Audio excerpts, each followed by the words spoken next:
কুল বিফাদলিল্লাহ, ও নবী আপনি বলে দেন এই কোরআনের রত্ন কেউ যদি লাভ করতে পারে, কোরআনের ইলম অর্জন করতে পারে, এটা একমাত্র আল্লাহর অনুগ্রহ ছাড়া সম্ভব নয়, আল্লাহর বাছাই ছাড়া সম্ভব নয়। এই বাছাইটা আল্লাহ নিজে করেন। ওয়া বিরহমাতিহি, তার দয়ায় তার অনুগ্রহেই সম্ভব। ফাবিযালিকা ফালইফরাহু, অতএব কোরআনের দৌলত আর ইলম যার কাছে আছে সে যেন এটা দিয়েই সবচেয়ে বেশি খুশি হয়। তার আনন্দ যদি করতে হয়, গর্ব যদি করতে হয়, ফখর যদি করতে হয়, প্রাউড ফিল যদি করতে হয়, তাহলে কোরআন দিয়ে যেন করে। কারণ হুয়া খায়রুম মিম্মা ইয়াজমাউন, গোটা পৃথিবীর সকলে যা কিছু জমা করেছে, সংরক্ষণ করেছে, যা কিছু অর্জন করেছে, শক্তি হোক, অর্থ হোক, যা হোক, এটা হোক আর ওটা হোক, সব কিছুর চেয়ে উত্তম হলো এই কোরআন। কে বলেছেন? আল্লাহ। আসমানি ইলম সবচেয়ে দামি। এখন বিলকিস তার দলবল সহ রওনা করেছে। কার কাছে যাবে? সুলাইমান আলাইহিস সালামের কাছে। তো যে যেটা বুঝে তারে সেটা দেখাইতে হয় না? আরে কয় না কেন?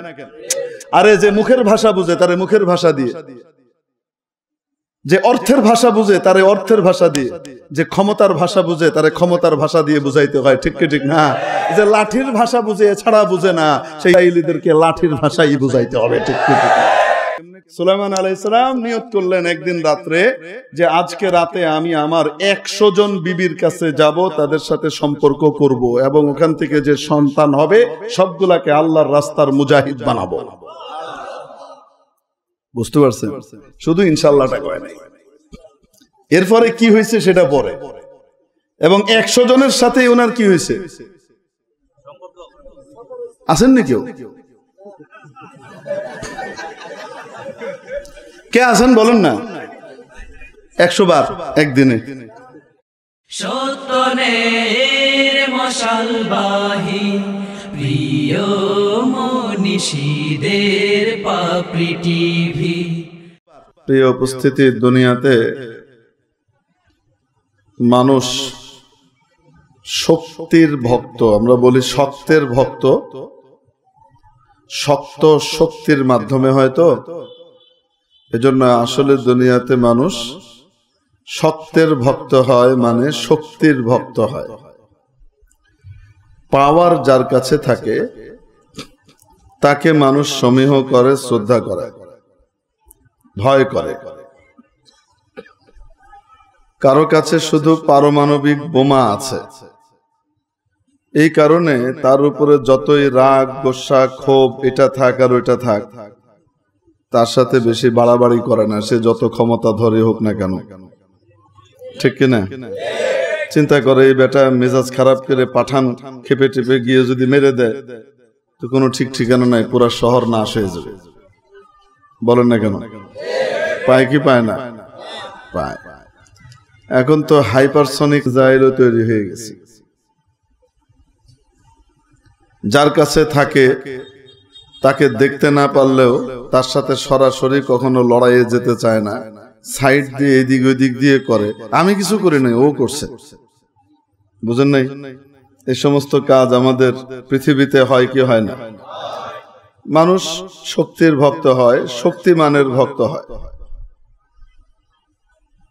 কেউ যদি মেম্বার সাহেব হন তাহলে মেম্বার সাহেবের সাথে সম্পর্ক করাকে বড় জিনিস মনে করা হয়।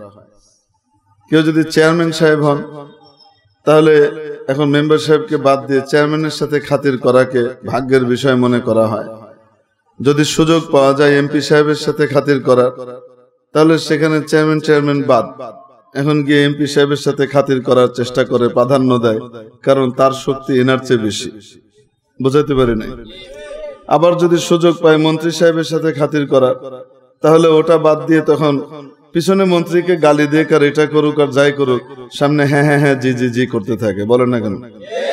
ঠিক কি ঠিক না?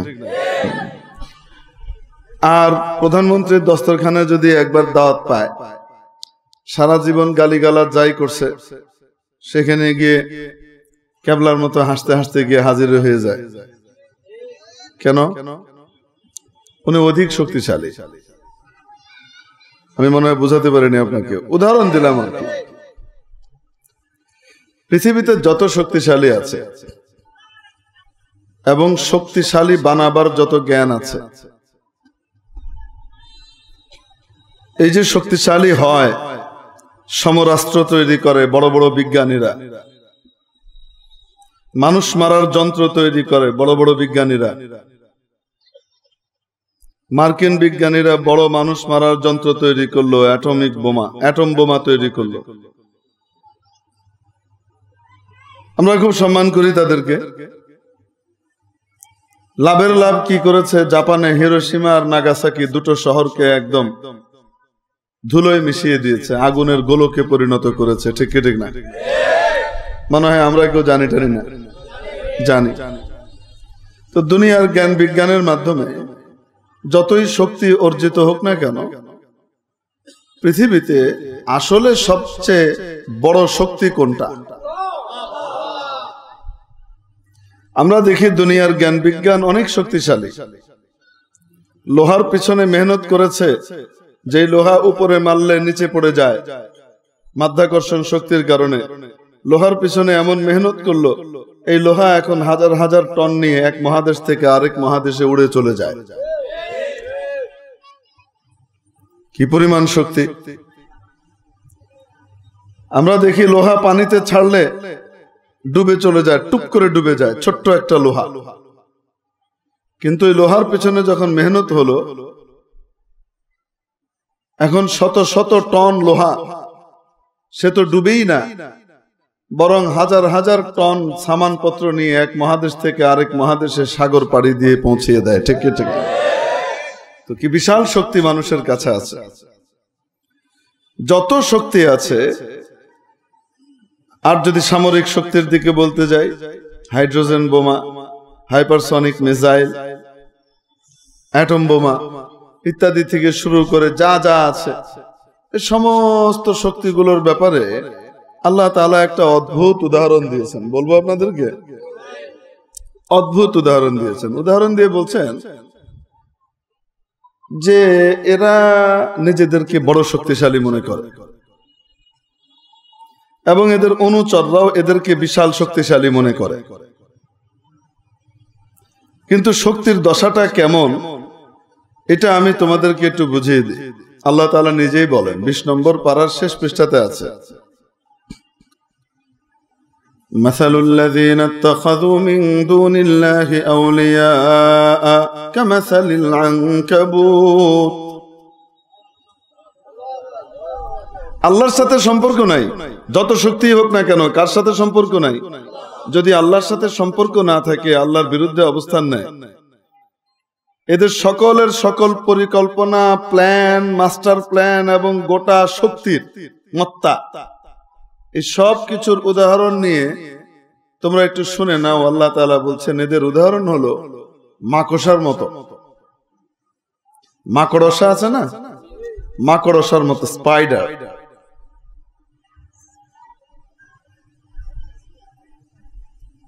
এসব লোকগুলা যারা এই ক্ষমতার বলে বলিয়ান, ধরাকে সরা জ্ঞান করে, যা ইচ্ছা তাই করে, যখন যাকে চায় ধুলোর সাথে মিশিয়ে দেয়। কি নারী, কি শিশু,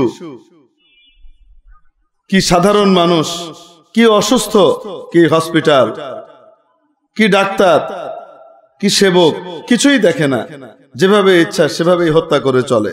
এরকম লোক পৃথিবীতে আছে না নাই? যা ইচ্ছা তাই করে। এদের উদাহরণ আল্লাহ তাআলা দিচ্ছেন, এই মহাশক্তিমানদের উদাহরণ হলো কামাসালিল আনকাবুত, মাকড়সার মতো। আর এদের শক্তি আর প্ল্যানের উদাহরণ হলো মাকড়সার জালের মতো। ইত্তাখাযাত বাইতা, সে একটা বাড়ি বানায়। কি বানায়? বাড়ি বানায়। সেই বাড়িটা কেমন হয় বলেন তো? জাতিসংঘের লোগো এরকম এরকম এরকম এরকম। মাকড়সার জাল দেখেছেন না কিরকম? ওরে বাপরে বাপ, কি সুন্দর সুনিপুণ মাপ দিয়ে বানায়, ডিজাইন করে একদম। আল্লাহ তাআলা বলেন এটা বানানোর পরে তার ধারণা কি হয়? সে মনে করে এটা সবচেয়ে শক্তিশালী বাড়ি। আমার এই প্ল্যান, আমার এই নেট, আমার এই জাল ভেদ করে এটা মাছিও যেতে পারে না। আমার এই আয়রন ডোম ভেদ করে আকাশের একটা পাখিও আসতে পারবে না। বলেন না কেন? মনে করে কি করে না? করে। কত গর্ব, কত ফখর। পৃথিবীর সর্বাধুনিক সুরক্ষিত সবচেয়ে উন্নত মানের আকাশ প্রতিরক্ষা ব্যবস্থা আমাদের বিশ্ব গোষ্ঠীর কাছে আছে। আপনাদের কাছে মনে হলো বিশ্ব হুজুর বললেন কেন? কারণ আল্লাহ তাআলা এদের পূর্বপুরুষদের পুরা ঘটনা আমাদেরকে শুনিয়েছেন এবং বলেছেন যে এর পূর্বপুরুষরা যা করেছে এগুলার থেকে এরা নড়বে না, এর পরের গুলাও এই করবে। এজন্য এদের উপরে অগ্রিম অভিশাপ। প্রতি নামাজে 1 রাকাত 2 রাকাত নামাজের মধ্যেও একবার করে অভিশাপ বাধ্যতামূলক। কেউ যদি ওদেরকে এই অভিশাপ না দেয় তার নামাজই হবে না। ঠিক কি ঠিক না?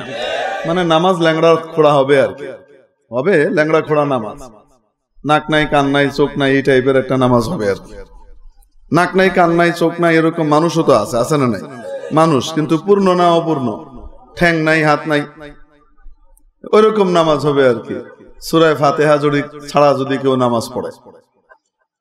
তা আমি বলছিলাম আপনাদেরকে, কোন শক্তি হাতে নিলে এই সমস্ত বিশ্বের তাকতকে মাকড়সার জালের মতো ছিন্ন ভিন্ন করা যায়, ওটা আমি বলতে চাচ্ছিলাম। হযরত সুলাইমান আলাইহিস সালাম সাধারণ বাদশা না, অসাধারণ বাদশা।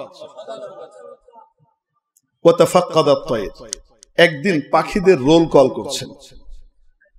পাখিদের রোল করছেন শালিক লাব্বাইক, টিয়া লাব্বাইক, অমুক লাব্বাইক, ময়না লাব্বাইক, দোয়েল লাব্বাইক, হুদহুদ।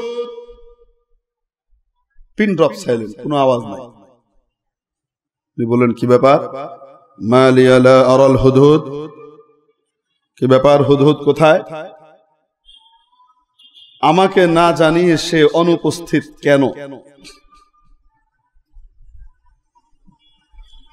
কেন সে অনুপস্থিত? ইনফর্ম করা ছাড়া, ছুটি নেওয়া ছাড়া নাই। অ্যাডমিনিস্ট্রেশন চালাতে হলে শুধু নরম হলে হয় না, গরম হতে হয়। ঠিক কি ঠিক না?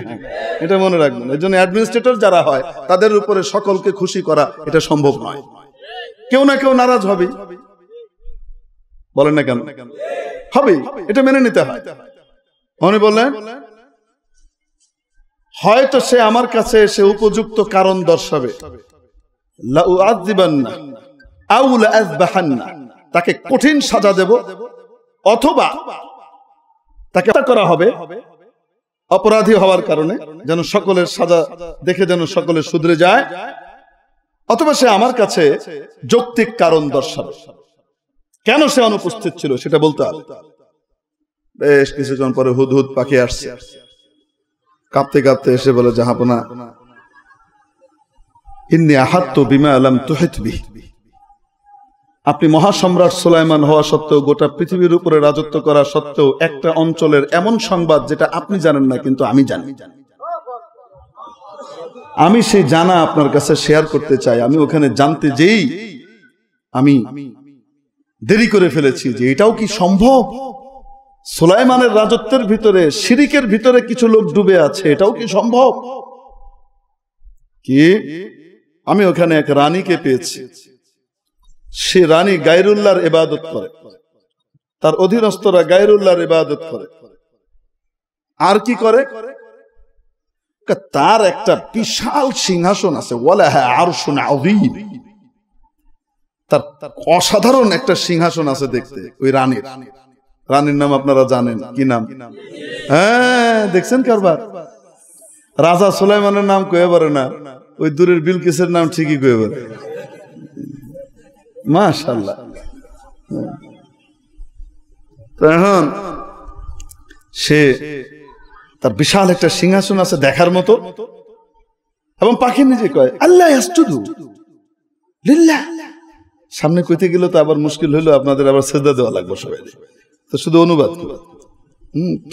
শব্দ আর না এখানে আবার আয়াতে সেজদা, কিন্তু এটা একটা পাখি বলতেছে, আরে মানুষ না। কে বলে? আশ্চর্য কারবার। কেন তারা মহাশক্তিমান আল্লাহর সেজদা করে না? যিনি আসমান জমিন সবকিছুকে এবং ওখান থেকে আরো কত কিছুকে উৎপন্ন করছেন প্রতি মুহূর্তে এত সুনিপুণ ভাবে, তার চিন্তা করছে না, এটা কেমন কথা? হযরত সুলাইমান আলাইহিস সালাম সব বয়ান টেনশনে বললেন, সব ঠিক আছে, কিন্তু তোমার কথা এমনি গ্রহণ করা হবে না, এটা তদন্ত হবে, যাচাই হবে, তুমি সত্য বলেছো না মিথ্যা বলেছো। মিথ্যা যদি কয়ে থাকো তাহলে সাড়ে সর্বনাশ, আমার সামনে মিছা কয়ে বাঁচা যাবে না। সানানজুর আসাদাকতা আম কুনতা মিনাল কাযিবিন, আমি অতি সত্বর যাচাই করব, দেখব তুমি সত্য বলেছো না মিথ্যা কথা বলেছো। হযরত সুলাইমান করলেন কি, চিঠি একটা লিখলেন। কার নামে? রানী বিলকিসের নামে। লিখে বললেন কি, ইন্নাহু মিন সুলাইমান, এটা সুলাইমানের পক্ষ থেকে, ওয়া ইন্নাহু বিসমিল্লাহির রহমানির রহিম। মনে রাখবে, সুলাইমানের পক্ষ থেকে হলেও সুলাইমান নিজের ক্ষমতায় ক্ষমতাসীন নয়। কার ক্ষমতায়? অতিশয় দয়ালু পরম করুণাময় আল্লাহর নামে আমি শুরু করছি। আল্লাহ তাআলু আলাইয়া, আমার সাথে মামদোবাজি করতে এসো না। সহজ তরজমা করতেছি আপনাদের বোঝার জন্য। ওয়াতুনি মুসলিমিন, নতি স্বীকার করে, বশ্যতা স্বীকার করে মুসলমান হয়ে আমার কাছে এসে হাজিরা দাও। এত বড় সাহস, এই কাজ করো। বিলকিস থাকতো এমন এক সুরক্ষিত প্রাসাদের ভিতরে, এমন এক কব্বার ভিতরে যেখানে কোনো মানুষের ঢোকার সুযোগ ছিল না। যে ঘরের ভিতরে থাকতো তার চারিদিকে নিরাপত্তা আছে, এইরকম বিশাল উপরেরটা একটা ডোম। ডোম বুঝেন তো কি? আরে গম্বুজ আছে না, বড় গম্বুজ। গম্বুজটা এত উঁচু এবং এমন ভাবে গোলাকার, ওখানে বাইরেও কেউ উঠতে পারবে না। ওই ঘরের ভিতরে আলো আসে, উপরে একটা ঘুলঘুলির মতো আছে, ওই পর্যন্ত যাওয়ার ক্ষমতা কারোই নেই, দড়ি বেয়েও যেতে পারে। ওখান দিয়ে আলোটা ভিতরে আসে। হুদহুদ পাখি এই চিঠি নিয়ে ওই গুলগুলি দিয়ে ভিতরে ঢুকে বিছনার উপরে থুয়ে আয়া পড়ছে। উপরে বয়ে বয়ে দেখতেছে কি কারবার হয়। মালিকা বিলকিস আসছে ঘরে, ঢোকার পরে দেখে চিঠি। চাবি একমাত্র আমার হাতে, আমি ছাড়া এখানে কেউ ঢুকতে পারে না। তিনি চিঠি এলো থেকে কেমনে? চিঠি পড়ে দেখে বিশ্ব সম্রাট সুলাইমানের পক্ষ থেকে কি এসছে, চিঠি আসছে। প্রথমেই রানী বুঝে ফেলছে, যিনি আমাকে চিঠি লিখেছেন তিনি সাধারণ কেউ নন, অসাধারণ। যে আমার সবচেয়ে নিরাপদ জায়গার ভিতরে, যেখানে কোনো মানুষের পক্ষে পৌঁছা সম্ভব নয়, ওই জায়গাতে চিঠি পৌঁছায় দিছে। কেমনে পৌঁছাইলো কেউ বলতে পারছে না, বোঝাতে পারেনি। এখন রানী বিলকিস পরামর্শ শুরু করছে। সব আল্লাহ তাআলা কোরআন শরীফে বলছেন, ইয়া আইয়ুহাল মালাউ আফতুনি ফি আমরি, এই নেতৃবর্গ তোমরা আমাকে একটু পরামর্শ দাও, আমি কি করতে পারি। নেতৃবর্গের ভিতরে সবাই তো মাশাআল্লাহ বুদ্ধিমান থাকে, নাকি তেলবাজ তালবাজ বেশি থাকে? আরে কন্যা কেন? আরে তেল তাল মারা ছাড়া তো উপরে উঠা যায় না। যাই হোক, সুলাইমান আলাইহিস সালামের কাছে ওই তাল তাল মারতেছে, তারা বলতেছে আমরা হ্যান্ড কারিঙ্গি ট্যান কারিঙ্গি কিসের সুলাইমান, ওই খবর করে ছেড়ে দিব, বুঝছেন? আসুক সে। বিলকিস সব শুনছে, শুনে টুনে বলতেছে, ঠিক আছে, আপনাদের কথা যদি সঠিক হয়, যুদ্ধে যদি আমরা জিতিও তাও কিন্তু আমাদের লাভ নাই, লস। আর যদি হারি তাহলে তো সব শেষ, জিতলেও লস। কেন? মহিলা কি সুন্দর কথা বলে, ইন্নাল মুলুক, রাজা বাদশারা, ইযা দাখালু ক্বরিয়াতান, যখন কোন এলাকায় প্রবেশ করে, আফসাদুহা, ওটাকে ধ্বংস করে দেয়। কি করে? ওটাকে ধ্বংস করে দেয়। পরবর্তীতে আমরা যদি জিতিও, তারপরেও তো আমার এলাকাটা শেষ হয়ে গেল। আরে কয় না কেন? ওয়াজআলু আইজ্জাতা আহলিহা আযিল্লাহ, আর যদি হারি তাহলে সবগুলা তাদের গোলাম বান্দি হয়ে যাব, সব গ্রেফতার করে নিয়ে যাবে। কয় না কেন? দেশও যাবে, সবই যাবে। অতএব জিতলেও লস, হারলেও লস। তো কি দরকার আছে, চলো না একটু সন্ধিবন্দি করা যায় কিনা। কি করা? কয় কিছু টাকা পয়সা বেশি করে লইয়া সুলাইমানের ওখানে একটু অবস্থাটা দিয়ে আও, ওরা কিছু হাদিয়াটা দিয়ে দিয়েছো, গিফট দাও। তো গিফট টিফট নিয়ে গেছে। যাওয়ার পরে সুলাইমান আলাইহিস সালাম এর রাজপ্রাসাদের অবস্থা দেখে এদের চক্ষু ছানা পড়া হয়ে গেছে, চিন্তা করতেছে এই গিফট কি সামনে বাড়াবো না পিছনে লুকাবো, এটা কারে কি দিব। যাই হোক সামনে দিছে, দেওয়ার পরে সুলাইমান আলাইহিস সালামকে আতুমিদ্দুনানি বিমাল, টাকা দিয়ে কিনবার আইছো, আমারে টাকা দিয়ে আমারে সাহায্য করবার আইছো? আল্লাহ আমারে যা দিছে তোমরা সবাই মিলে যা দিবা তার চাইতে বেশি দামি। আরে সেটা টাকা পয়সা নয়, তোমাদের সকলের টাকা পয়সার এক কানা করিও দাম নাই আমার কাছে যে আসমানি কিতাব জবুরের ইলম আছে। জবুরের যে রত্ন আমার কাছে আছে, এই রত্নের চাইতে বড় দামি জিনিস তোমাদের সবকিছু দিলেও হবে না। খায়রুম মিম্মা আতাকুম, তোমাদেরকে আল্লাহ যা কিছু দিবেন সব যদি আমার আইনা দাও, আমার কাছে যা দিবেন মাবুদ এটা তার চাইতেও অনেক বেশি দামি। রব্বুল আলামিন কোরআনে কারিমে এই কথাটাই বলেছেন যে আয়াতটা তেলাওয়াত করেছিলাম, কুল বিফাদলিল্লাহ, ও নবী আপনি বলে দেন এই কোরআনের রত্ন কেউ যদি লাভ করতে পারে, কোরআনের ইলম অর্জন করতে পারে, এটা একমাত্র আল্লাহর অনুগ্রহ ছাড়া সম্ভব নয়, আল্লাহর বাছাই ছাড়া সম্ভব নয়। এই বাছাইটা আল্লাহ নিজে করেন। ওয়া বিরহমাতিহি, তার দয়ায় তার অনুগ্রহেই সম্ভব। ফাবিযালিকা ফালইফরাহু, অতএব কোরআনের দৌলত আর ইলম যার কাছে আছে সে যেন এটা দিয়েই সবচেয়ে বেশি খুশি হয়। তার আনন্দ যদি করতে হয়, গর্ব যদি করতে হয়, ফখর যদি করতে হয়, প্রাউড ফিল যদি করতে হয়, তাহলে কোরআন দিয়ে যেন করে। কারণ হুয়া খায়রুম মিম্মা ইয়াজমাউন, গোটা পৃথিবীর সকলে যা কিছু জমা করেছে, সংরক্ষণ করেছে, যা কিছু অর্জন করেছে, শক্তি হোক, অর্থ হোক, যা হোক, এটা হোক আর ওটা হোক, সব কিছুর চেয়ে উত্তম হলো এই কোরআন। কে বলেছেন? আল্লাহ। আসমানি ইলম সবচেয়ে দামি। আমি আপনাদেরকে বলছিলাম সবচেয়ে শক্তিশালী জিনিস কোনটা? যেই শক্তি অর্জন করতে পারলে এই সমস্ত তাকতকে বুড়ো আঙ্গুল দেখিয়ে মাকড়সার জালের মতো ধ্বংস করা যাবে। বলবো নাকি সেটা? এখন বিলকিস ওই পার্টি ফিরে আসছে, ফিরে এসে বলে বাবারে রানীমা আপনি যে সিদ্ধান্ত নিচ্ছেন একদম পারফেক্ট, হে যদি আইতো মোকাবেলা কি আমার আগেই সব শেষে যেত। এই বাপরে বাপ, তো বিশাল ক্ষমতার অধিকারী, গোটা বিশ্ব তার করতলগত, শুধু আমরা কেমনে জানি বাঁধছিলাম। তাই নাকি? হ্যাঁ, তাহলে কি করা? তাড়াতাড়ি চলেন বাঁচতে চাইলে। এখন বিলকিস তার দলবল সহ রওনা করেছে। কার কাছে যাবে? সুলাইমান আলাইহিস সালামের কাছে। তো যে যেটা বুঝে তারে সেটা দেখাইতে হয় না? আরে কয় না কেন? আরে যে মুখের ভাষা বুঝে তারে মুখের ভাষা দিয়ে, যে অর্থের ভাষা বুঝে তারে অর্থের ভাষা দিয়ে, যে ক্ষমতার ভাষা বুঝে তারে ক্ষমতার ভাষা দিয়ে বুঝাইতে হয়। ঠিক কি ঠিক না? এখন ক্ষমতা দেখাইতে হবে না যে তোমার কি আছে আমার কি আছে। বিলকিসের একটা সিংহাসন ছিল, আপনাদের মনে আছে? আরে কয় না কেন? মনে আছে?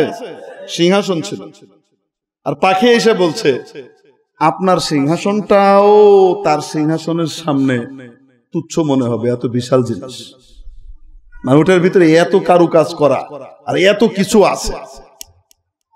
আরে কয় না কেন? পাখি এসে খবর দিছিল না।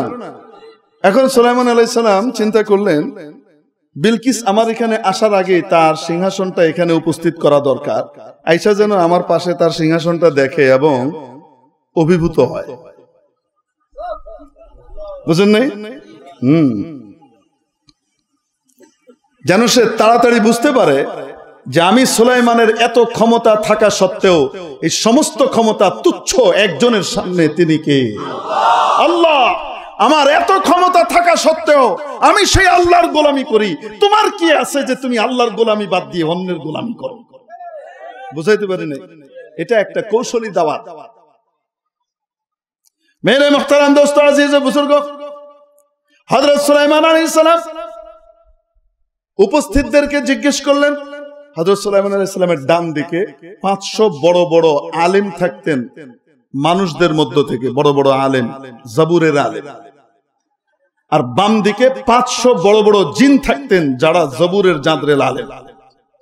ওনার সভাসদ সব ছিল জবুরের আলেম ওলামারা। হযরত সুলাইমান আলাইহিস সালাম এখন বললেন আইয়ুকুম ইয়াতিনি বিআরশিহা, তোমাদের মধ্যে কে আছে তার সিংহাসনটা এখানে নিয়ে আসবে? তার সিংহাসনটা এখানে নিয়ে আসবে। কত দূর? যেখান থেকে আনতে বলছে সেটা 5000 মাইলের উপরে দূরত্ব, ওখান থেকে আনতে হবে।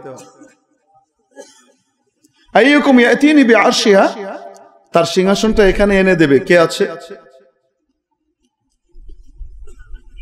ক্বাবলা আন ইয়াতুনি মুসলিমিন, ওরা আনুগত্য স্বীকার করে আমার এখানে আসার আগেই, ওদের আসার আগে।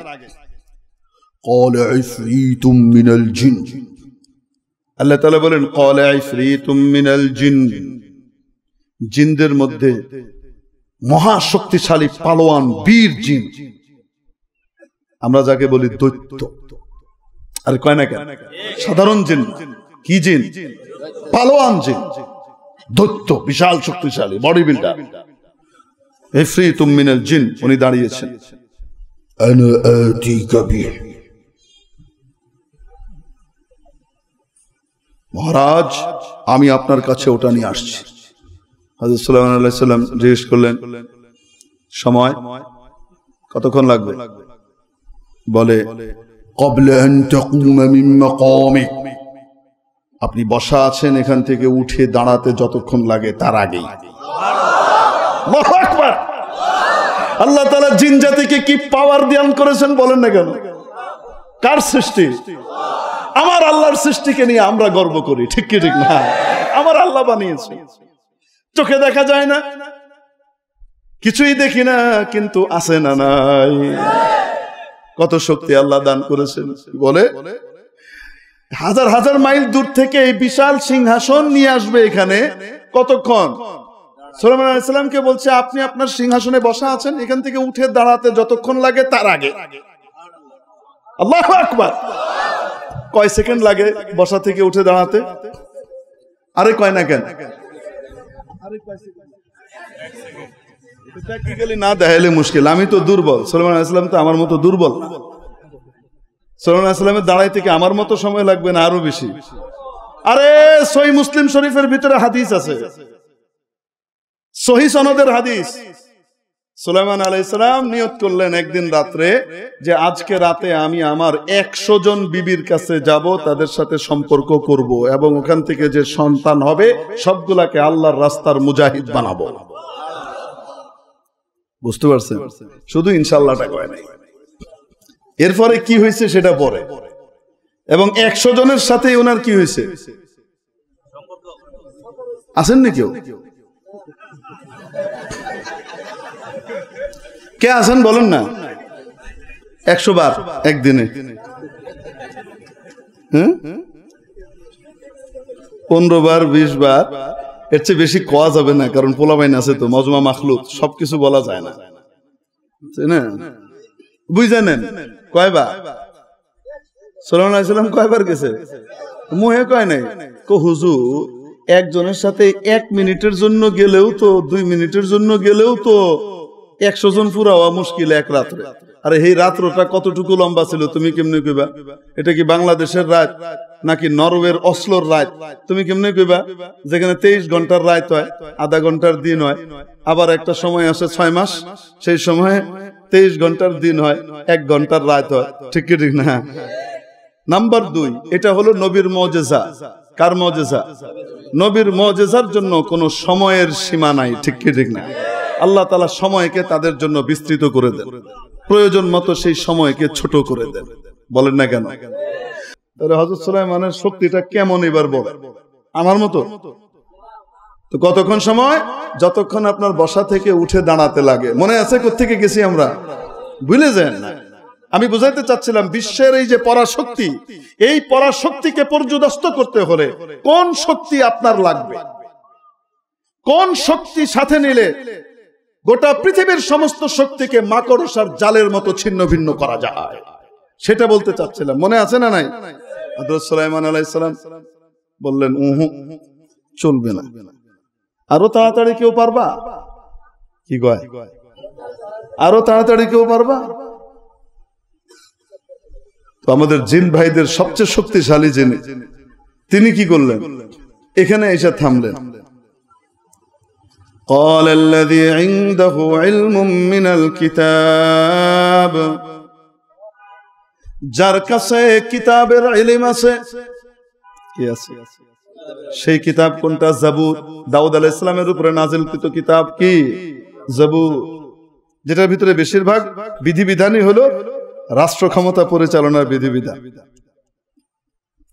قال الذي عنده علم من الكتاب انا آتيك به, অতি নরম ভাষায় বলছে। যার কাছে কিতাবের ইলম ছিল সে দাঁড়িয়ে বলল, আমি আপনার কাছে এনে দেব, আমি আপনার কাছে ওই সিংহাসন এনে দেব। হযরত সুলাইমান আলাইহিস সালাম জিজ্ঞেস করলেন, সময় কতক্ষণ লাগবে? উনি বললেন, ক্বাবলা আন ইয়ারতাদ্দা ইলাইকা তারফুক, আপনার চোখটা খোলা আছে, এটা বন্ধ করে খুলতে যতক্ষণ লাগে এক পলকের আগে আনবো, একটা পলক ফেলার আগে আমি আনতে পারবো। বলে অপেক্ষা করলেন না। হযরত সুলাইমান আলাইহিস সালাম চোখের পলকটা ফেলে খুলে দেখেন, ফালাম্মা রাআহু মুস্তাকিররান ইনদাহু, 1000 মাইল দূর থেকে বিলকিসের সিংহাসন এখানে উপস্থিত। এখন এই কিতাবের ইলমওয়ালা বলে,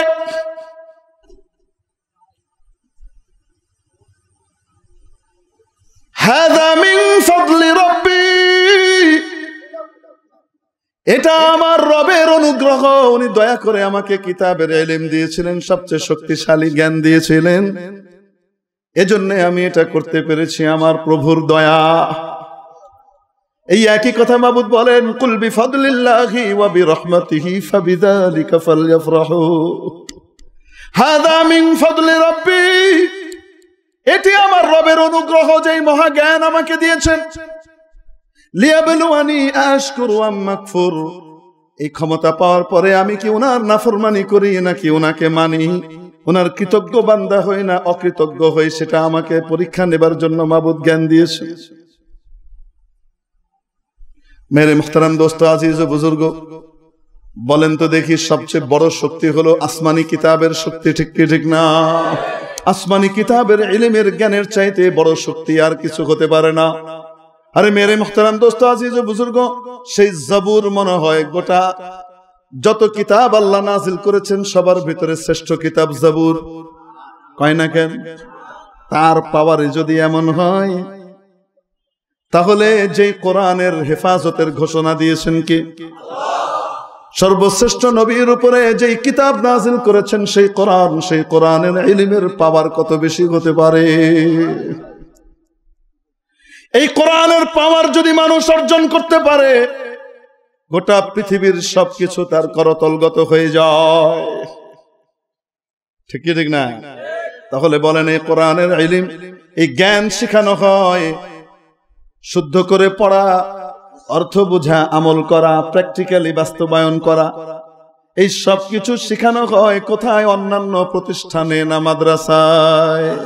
তাহলে মাদ্রাসাগুলো হলো সবচেয়ে বড় শক্তির কেন্দ্র এবং পাওয়ার হাউস, ঠিক কি ঠিক না? এই শক্তির কেন্দ্রের সাথে কে কে কে কে সম্পর্ক রাখতে রাজি আছে? একটু হাত উঠিয়ে দেখাই দেখি।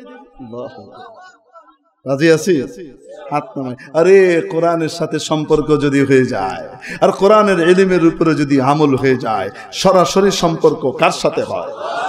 মাওলার সাথে সম্পর্ক হয়ে গেলে, বান্দা যখন মাওলার হয়, মাওলা যখন বান্দার হয়, তখন আসমানও কথা শুনে, জমিনও কথা শুনে, পশু পাখিও কথা শুনে তার, ঠিক কি ঠিক না?